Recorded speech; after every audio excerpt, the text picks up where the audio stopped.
I did what you said. I did what you said. I bought a rental property. I bought a rental property. And I came back home and I said to Kim, time to sell. I agree 100% with Richard. We're being set up right now because this next crash is going to be even bigger. Understand, ladies and gentlemen, inflation makes the rich extremely rich. The middle class will pay higher taxes and the poor will get poor. What is the consequence of all this? Where is this leading us?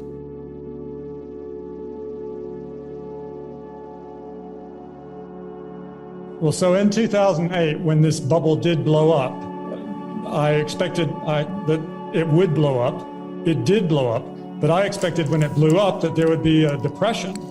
But what we saw instead was the US government borrowed trillions and trillions and trillions of dollars and pumped it into the economy.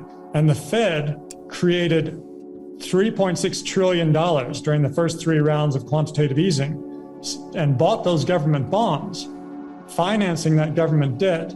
If the Fed had not bought those bonds, if the Fed hadn't created all that money, the government couldn't have borrowed so much money without pushing interest rates to an extremely high level. All of that government borrowing would have pushed interest rates up, and the very high interest rates would have crushed the economy and done even more harm than the government spending did good supporting the economy. Well, Richard, wait, are you talking around 2008 now or? 2008, right. Yeah. And so this combination of trillions of dollars of government borrowing and spending and trillions of dollars of money creation by the Fed to finance the government spending, they reflated the bubble. The bubble didn't implode. It just got bigger. Thank you, Jesus. And then it's been an exact replay of that again in 2020 and 2021. For instance, in the last 2 years, 2020 and 21, because of COVID, the economy started to collapse again. And in those 2 years, the government has borrowed $6.3 trillion, increasing government debt by 27% in 2 years. And the Fed has created $4.6 trillion to finance that government debt. In other words, by creating this money, the government's financed 73% of all the money that the government has borrowed, the Fed has. And so that's allowed the government to borrow $6.3 trillion, and interest rates didn't go up, they went down. Interest rates are still extremely low. So this has created a big boom in asset prices. Stock markets went to record highs, property prices went to record highs, all kinds of wild asset classes went to record highs. So they kept the economy from collapsing again in the same way this time as they did in 2008. So the reason that Richard Duncan is our friend, in 2008 when the subprime market collapsed, all of these guys who were flipping houses and all that, they got hammered. They got hammered. Now the good news was, because we knew Richard, he says, hey, they're going to do it again. So while everybody was losing money and housing prices were dropping, Ken McElroy, Kim and I borrowed $300 million because they were giving away money again. They were saying, hey, please borrow this money.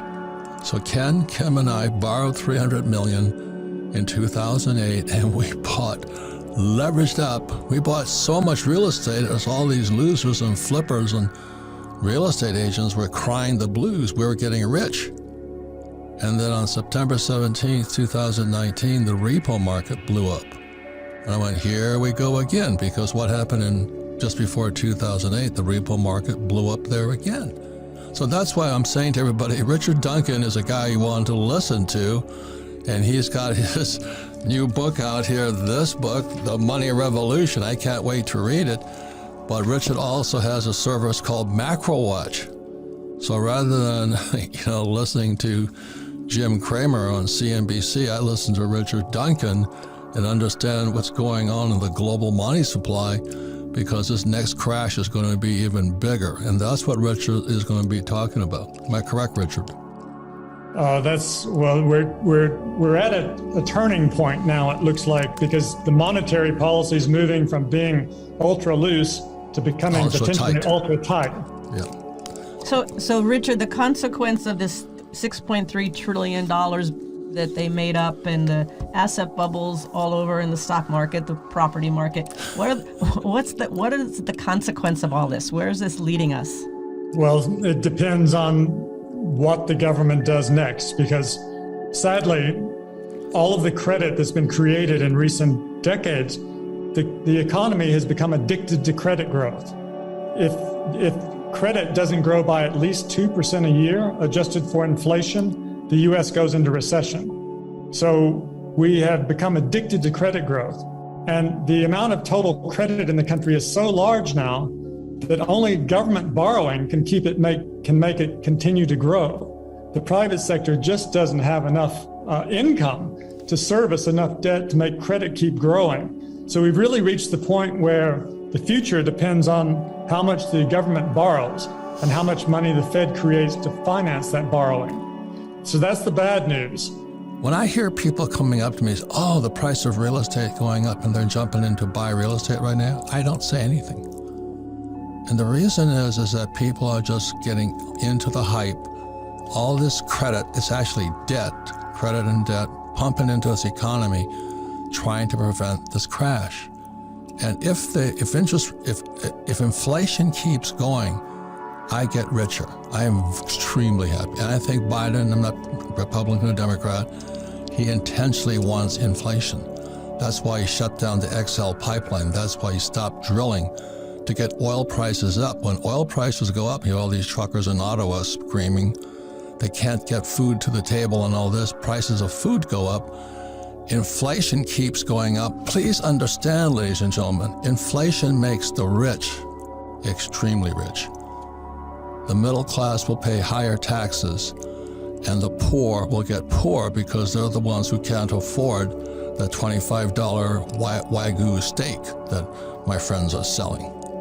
So that's why we're in the biggest critical turning points, and that's why I don't know how many years ago when I walked past Rich's book and Borders, and it says a dollar crisis.